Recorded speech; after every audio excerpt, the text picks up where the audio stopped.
तो है ही, लेकिन प्राचीन ज्ञान की धरोहर का एक प्रमुख केंद्र भी रहा है। ऐसे काशी की तरह से इस आयोजन का शुभारंभ इस योजना की सफलता को एक नई ऊंचाई तक प्रदान करने का एक बेहतरीन अवसर है। मैं इस अवसर पर प्रदेश के 404 स्थानों पर और इन सभी योजनाओं का, जो 3 प्रकार की योजनाओं का लाभ आज प्रदान किया जा रहा है, जिसमें शिक्षक भी है और शिक्षा परिवार से जुड़े हुए प्रत्येक व्यक्ति किसी न किसी रूप से शासन की योजना के साथ जुड़ रहा है। इन सभी योजनाओं के लिए मैं माध्यमिक और बेसिक शिक्षा विभाग से जुड़े हुए आप सभी सम्मानित शिक्षकों को, शिक्षा मित्रों को, अनुदेशकों को, रसोइयों को, वार्डन को और उन सभी बच्चों को जिनको आज बेसिक शिक्षा परिषद के स्कूलों में जो अध्ययन करते हैं, उनको यूनिफॉर्म के लिए bag, books, shoes, socks, sweater आदि के लिए जो धनराशि डीबीटी के माध्यम से अंतरित की गई है, इसके लिए हृदय से बधाई देता हूं। मैंने जो पहले बताया 3 प्रकार की योजनाएं, एक आपने मांगा नहीं था, लेकिन आपके स्वास्थ्य की चिंता हम सबको हुई, और कैशलेस 5 लाख रुपए की सवार्षिक कैशलेस स्वास्थ्य की सुविधा। 12 लाख शिक्षक इससे लाभान्वित हो रहे हैं प्रदेश में।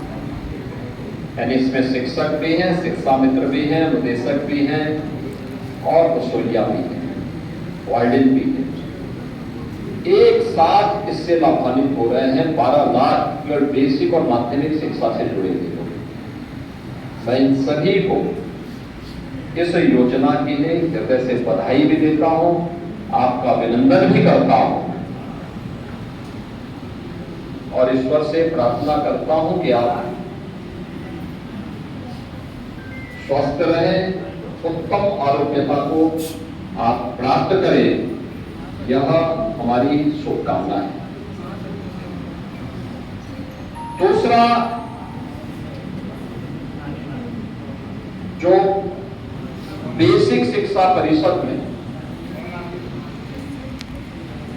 1 करोड़ 10 लाख बच्चों को पहले चरण में 1320 करोड़ रुपए की राशि उनके अकाउंट में अंतरित की जा रही है, उनके अभिभावक के अकाउंट में, जिनमें उनको 2 यूनिफॉर्म के लिए, बैग के लिए, बुक्स के लिए, स्वेटर के लिए, जोता मोजा के लिए ये राशि उपलब्ध कराई जा रही। प्रत्येक छात्र 1200 रुपये। हम लोग जब देते थे तो इसमें 800 रुपया हमारा खर्च होता था, लेकिन इसको और बढ़ा करके 1200 रुपये प्रति छात्र उपलब्ध करवाया जा रहा है। हमारा दायित्व बनता है कि हमारा विद्यालय अच्छा लगे। जैसे हम लोगों ने स्वच्छ और हरित विद्यालय के रूप में भी 12 अपने आदर्श शिक्षकों को यहाँ पर सम्मानित किया है, जिनका राष्ट्रीय स्तर पर जिन्होंने अपने विद्यालय को पुरस्कार दिया है। तो स्वच्छता के साथ साथ विद्यालय के आंतरिक अनुशासन को बनाए रखने के लिए ये छात्र अपनी यूनिफॉर्म में आए, उनके पैरों में जूते मोजे हों, सर्दी का समय है तो उनको स्वेटर पहन करके आए। ये हमारा दायित्व बनता है कि अभिभावकों के साथ हम बैठ करके उनको इसके लिए तैयार करें कि बच्चे अपनी निर्धारित यूनिफॉर्म में bag, books, shoes, socks, sweater जहां जिस समय की आवश्यकता होता है। कल मैं देख रहा था कि कुछ जगह बारिश पड़ी, अब छोटे बच्चे हैं तो बच्चे उसी यूनिफॉर्म में ही पानी में नहा रहे हैं। हमारा दायित्व बनता है कि उन बच्चों को और अभिभावकों को पहले से इसके बारे में समझाएं, बताएं। वे अबोध है, उनको सही मार्ग प्रशस्त करना एक शिक्षक के रूप में, एक गुरुजन के रूप में आपका दायित्व है। हम आपका कर्तव्य है और आपका एक कर्तव्य राष्ट्रीय दायित्व भी है कि हम उनको ये बताएं कि नहीं, 3 दिन एक यूनिफॉर्म पहनो, 3 दिन दूसरा पहनो। गंदा होता है उसको धो करके रख लो, फिर एक गंदा होगा फिर दूसरा पहन लो। घर में खेलते समय दूसरे कपड़े पहनो। ऐसा नहीं कि वह बच्चा जा रहा है स्कूल, स्कूल से जाने के जूता मोजा पहन रहा है और फिर घर में जाकर के भी उसी में पहन करके वो सो भी रहा है, सारे कार्य कर रहा है। विद्यालय की यूनिफॉर्म अलग हो, घर में अपने सामान्य कामकाज करने का अलग हो।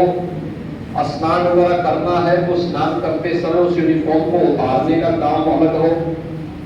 ये सभी अगर हम बताएंगे तो उनके लिए प्रेरणा होगी।